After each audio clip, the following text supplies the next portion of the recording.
ওয়ালাইকুম শিক্ষার্থী বন্ধুরা, আজ আমরা গুণ শিখবো। কি শিখবো? গুণ। গুণ কিভাবে করতে হয় দেখো। এটা কত আছে?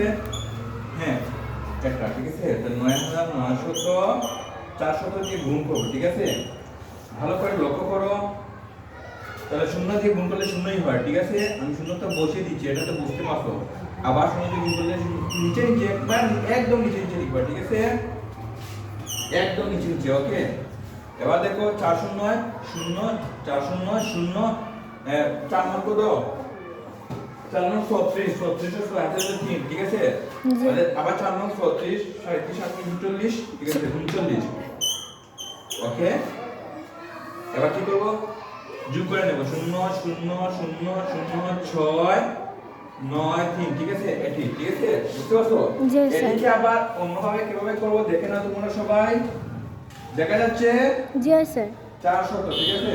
এবার একটা জিনিস দেখো, তোমরা লক্ষ্য করো, এটা এভাবে আগলিয়ে নেব, ঠিক আছে?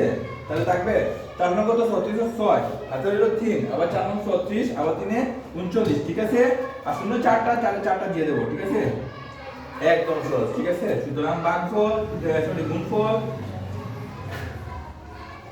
তাহলে গুণফল কত হবে? ৩ ৯ ৬ ৪টা শূন্য ১ ২ ৩ 4টা শূন্য, ঠিক আছে? বুঝতে পারছো? জি স্যার। এটা এখানে দিয়ে দিচ্ছি, ওকে? তাহলে যদি বুঝে থাকো তাহলে তোমাদেরকে অনেক অনেক ধন্যবাদ।